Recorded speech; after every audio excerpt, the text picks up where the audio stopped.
అందరికీ నమస్కారం అబ్బాయి. పాత్రికేయ మిత్రులకి, అట్లానే యూట్యూబ్ ఛానల్స్, ఎలక్ట్రానిక్ మీడియా ఇచ్చేసిన అందరికి కూడా నమస్కారం బాబు. నేను ఒకటే చెబుతున్నా.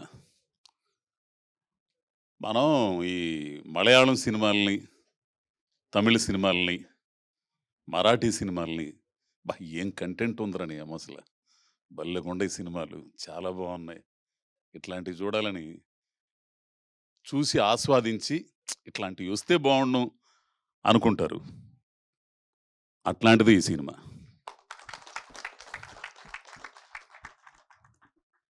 నిజంగా జీవితం ఈ అమ్మాయి చెప్పినట్టు, చాందిని చెప్పినట్టు జీవితం ఉంటుంది ఇందులో. జీవితంలో ఏం కోల్పోతున్నాం, ఏం ఆశిస్తున్నాం,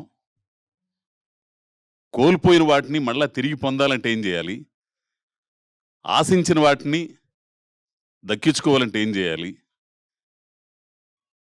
కుటుంబాల మధ్య ఉండే ఘర్షణ, బాణాన్న చెప్పినట్టు తండ్రి కూతుర్ల మధ్య ఉండే ఘర్షణ, ఒక మధ్య తరగతి కుటుంబంలో ఉండే ఘర్షణ, ఇద్దరు ఆడపిల్లలను పెట్టుకొని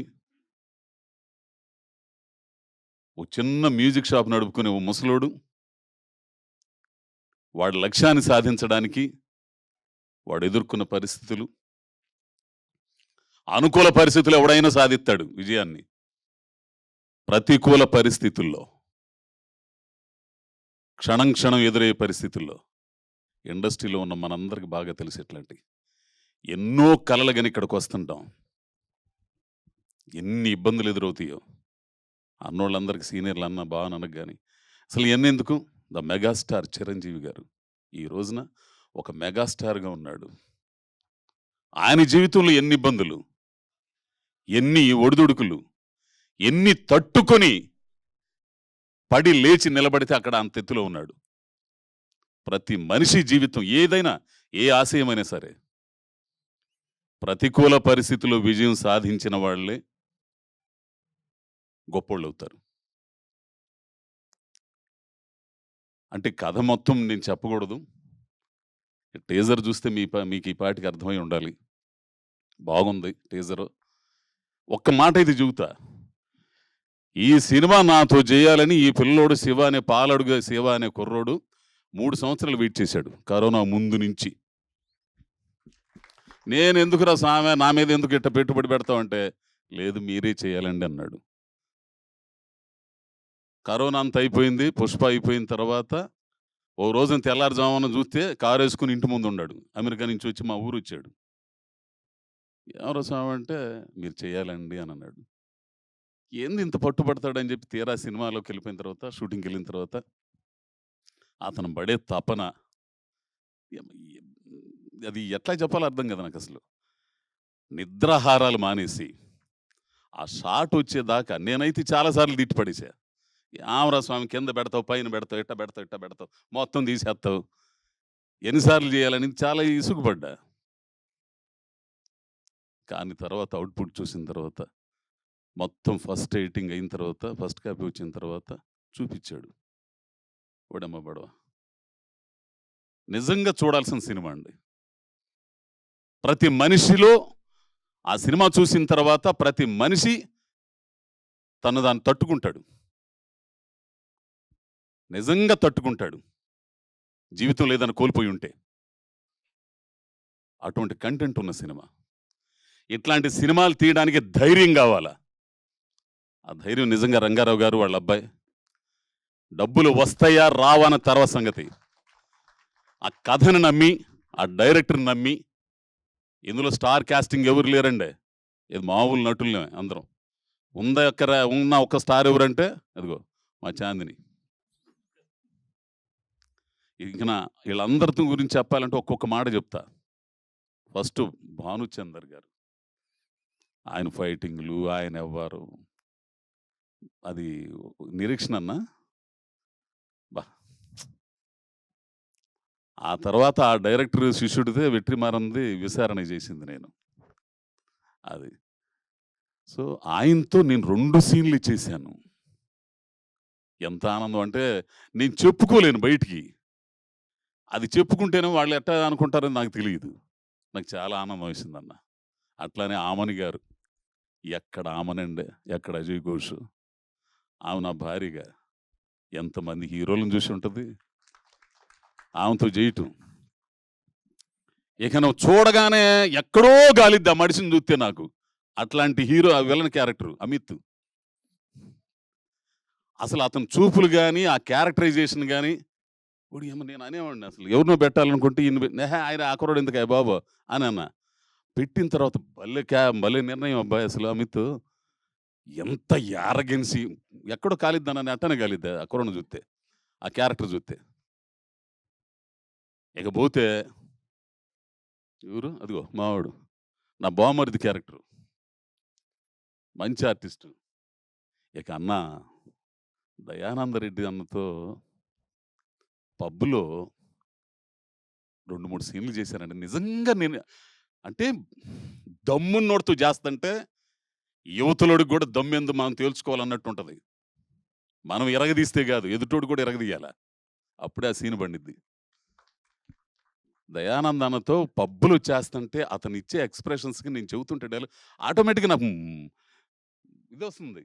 నాకు ఎంత ఇదంటే డీజే నేర్చుకోవడానికి ఈ వయసులో భయపడలేదు సార్.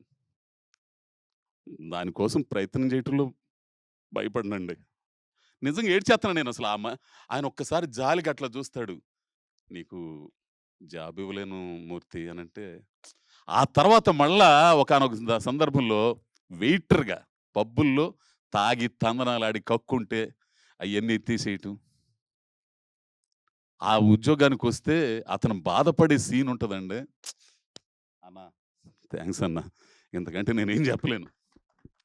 ఇక పోతే ఈ అమ్మాయి అంటే నాకు మహా కోపం. నిజంగా చెబుతున్నా. ఏంది ఇంత యారగెన్సీగా ఉంటదేంది? అనుకునేవాడిని షూటింగ్‌లో. తర్వాత ఈ పిల్లతో చేస్తంటే నిజంగా నేను ఈర్ష్యపడ్డా. అమ్మని యమ్మ ప్రతి డైలాగ్ అండి అసలు. ఎంత న్యాచురల్‌గా చెప్పిద్దంటే చాందిని. ఎంత న్యాచురల్ నేను అనుకుంటా నా మీద నాకు గర్వం ఉండేదండి. యమ్మ మనం భలే ఇరగదీత్తాంరా! ఏంది ఇంకా రాలేదు ఈమె షాట్‌లోకి అని అనుకున్నా. వచ్చిన తర్వాత ఆ అమ్మాయి మైండ్ అసలు అంటే నాకు కోపం ఉంటది మళ్ళా. ఏంది ఇంతసేపు నన్ను ఇక్కడ నిలబెట్టి ఈమె అనుకునేవాడిని. తీరా వచ్చిన తర్వాత ఈ అమ్మాయితో చేస్తుంటే ఓరిని యమ్మ మనల్ని మింగేత్తంది ఏందిరా బాబు డైలాగ్‌లో అనుకుని ఇంకా ఎట్లా చేయాలి? నిజంగా అమ్మాయి నీకు చాలా థాంక్స్ అమ్మాయి. చిన్నదానివైనా సరే నువ్వు గొప్ప నటీమణివమ్మాయి. ఇది మాత్రం కన్ఫర్మ్. అంటే కసి పెరిగిద్ది కొందరితో చేస్తుంటే తెలుసా? ఊరక మనం చేయగలనే కుదరదు. ఎదుటి ఆర్టిస్టులు అందుకే నేను ఎవరైనా డైరెక్టర్ కథ చెప్పేటప్పుడు అబ్బాయి నా పక్కన ఎవరెవరు చేస్తారయ్యా? బలుపుతో కాడుగా కాదనేది. బాగా చేయగల సమర్థులను పెడితే అది బావుంటది. సినిమా బావుంటది. అందరం బావుంటాం అనే ఉద్దేశంతో. పోతే ఇక మ్యూజిక్ పిల్లోడు పవను. మీరు వింటారు చాలా ఉండయి ఇందులో. అప్పుడే ఇదే స్టార్టింగ్ ఇది. ట్రైలర్ ఉంది. సాంగ్స్ ఉన్నాయి. ఒక సాంగ్‌లో అయితే నా చేత డాన్స్ ఏయించారు. అసలు మామూలుగా ఉండవు. ఏంది ఇక పోతే సీన్ అన్న కెమెరా సూపరు. టక్క టక్క టక్క టక్క ఎమ్మంటనే అసలు మాదే ఆలస్యం. ఏందిరా స్వామి నువ్వు ఎమ్మటనే వచ్చేస్తావు అనుకుంటాను నేను. గ్యాప్ ఇవ్వయిందంట. అది క్వాలిటీతో స్పీడ్‌గా చేయాలి పని. ఏంది అది గొప్పతనం. ఓహ్! పెట్టి లైటింగ్ పెట్టి ఓ పూటల్లో పెట్టి ఎప్పుడుకో తీసి ఈ మధ్యలో ఏదైనా డైలాగ్ కనెక్షన్ అయితే మళ్ళా లైటింగ్ సరి చేయటం ఇయన్నీ గాదు. పోతే ఇక నాగేశ్వరరెడ్డి గారు. నువ్వు 11 గంటల సినిమా అయ్యి దాన్ని 2 గంటలకి ఎట్టా తీసుకురావాలో కంటెంట్ చెడకుండా గొప్పోడు. ఈ మనిషితో నాకు చాలా ఇదనమాట అసలు. ఇప్పుడు అవుట్‌పుట్ ఇచ్చిన తర్వాత మీరక్కడ పెట్టేసి ఎళ్ళిపోండి నేను చేస్తానంటాడు. ఇదేందిరా స్వామి ఎవడు లేకుండా ఎట్టా చేస్తాడు అనుకునేవాళ్ళం. తీరా ఆయన చేసిన తర్వాత చూస్తే మనకు చాలా దగ్గరకొచ్చేస్తది. మనం ఊరక మార్పులు చేసుకోవటం వరకే. ఇకపోతే అయ్యా ఇంకెవరెవరు రేయ్! ఈడు. ఈడు నిజంగా అంటే మీరు చాలా న్యాచురల్ క్యారెక్టర్‌లు చూస్తారండి ఈ సినిమాలో. నాకు కావాల్సింది అది. నేను ఇందులో ఫస్ట్‌నే చెప్పానే తమిళ్‌లో, మలయాళంలో, మరాఠీలో ఒక న్యాచురల్ క్యారెక్టర్‌లు. చూసే ప్రేక్షకుల ఆ చూసే ధోరణి కూడా ఈ మధ్యకాలంలో మారిపోయింది. కంటెంట్ ఉన్న సినిమాలకి పెద్దపీటేస్తున్నారు. 100,00,00,000 పెట్టి సినిమాలు చూసినా గానీ, వాటిని ఎట్లా విజయవంతం చేస్తున్నారో, కంటెంట్ ఉన్న సినిమాలను కూడా గొప్పగా విజయవంతం చేస్తున్నారు. దానికి రుజువే ఈ అమ్మాయి చేసిన మొన్న 'గామి'. చాందిని చేసింది. తెలుగు ప్రేక్షకులు చూసే ప్రేక్షకుల స్థాయి పెరిగింది. ఆలోచన ధోరణి మారింది. సో, ఈ సినిమా గూడా అడుగో రమేష్ మావోడు వాడు, మా తమ్ముడు. వాడు గూడా ఇంకోటి ఈడెట్లాంటోడో తెలుసా? అసలు విలన్ ఈయనైతే ఈయన్ని మించి చేయాలనుకుంటాడు వాడు. మనం అది ఇది ఇట్లా అసలు అమిత్ చూపుల ముందు అసలు ఎవరు నిలబడరు. నేను కూడా ఒకానొక టైంలో నిలబడను. అమిత్ క్యారెక్టరైజేషను బలిసిన డీజే. ఆ బలుపుంటది. అంత కోపం వచ్చేది మనిషిని చూస్తుంటే. భలేగుంటదండి సినిమా. ఇది మాత్రం అయితే నేను చెప్పగలను. జనరేషన్ ఇందాక చాందిని చెప్పిందే చాలా గొప్పగా చెప్పింది. ఇప్పుడున్న జనరేషన్ ఆధునిక ప్రపంచంలో జీవిస్తున్న కుర్రకారు అమ్మాయిలు గాని, అబ్బాయిలు గాని జీవితాన్ని చూసిన 50 ఏళ్ల పెద్దోళ్ళు వీళ్ళిద్దరి మధ్య ఘర్షణ ఒక సమస్య గురించే. ఇద్దరు అభిప్రాయాలు, దాంట్లో ఎమోషన్స్, భార్యాభర్తల మధ్య గొడవలు, సమాజం దృష్టిలో ఒక 50 ఏళ్ల ముసలోడు 25 ఏళ్ల అమ్మాయి కలిసి తిరుగుతున్నారు. సమాజం ఏ రకంగా ఉంటుంది?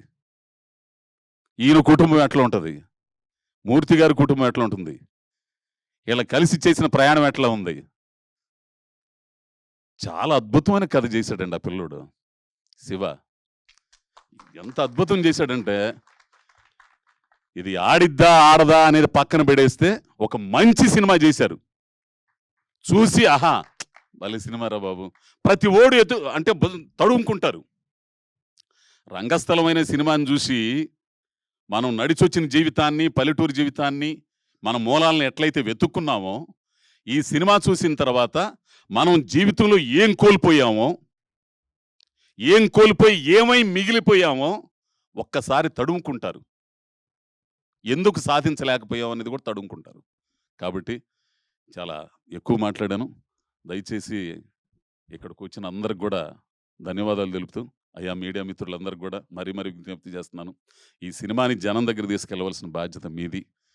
ఇంకా ట్రైలర్లు ఇవన్నీ చాలా ఉన్నాయి. మళ్ళీ చెబుతాను, నేను హీరోను కాదు. ఈ సినిమాలో, ఈ కథలో నేను ఒక ప్రధాన పాత్ర, ఆ అమ్మాయి ఒక ప్రధాన పాత్ర, అంతే. కథ హీరో. కథ అద్భుతమైన కథ. మ్యూజిక్ షాప్ మూర్తి అనే కథ ఒక నవల, అద్భుతమైన నవల. ఆ కథ హీరో. ఆ పాత్రలో, ఆయన అనుకున్న పాత్రలో మేము ఒదిగిపోయాం అనుకుంటున్నాం. ఒక తండ్రిగా భానన్న, ఓ భార్యగా ఆమని గారు, అమెరికా నుంచి వచ్చిన అమ్మాయిగా అంజనాగా అమ్మాయి, అందరం కూడా ఒక్కొక్క డైలాగులండి, ఎంత అద్భుతమైన డైలాగులు ఉంటాయి తెలిసిన. మళ్ళీ మాట్లాడతాం మీతో. ఈ సినిమా గురించి మాత్రం ఖచ్చితంగా మాట్లాడాలి. కాబట్టి అందరికి ధన్యవాదాలు తెలుపుతూ, స్వామి అందరికీ థ్యాంక్స్ స్వామి. ముఖ్యంగా మా అజయ్ భూపతి, నన్ను ఎంతగానో ప్రేమించే అజయ్ భూపతి ఈ మ్యూజిక్ షాప్ మూర్తికి వచ్చి టీజర్ లాంచ్ చేసినందుకు చాలా ధన్యవాదాలు చెప్పుకుంటున్నాను స్వామి.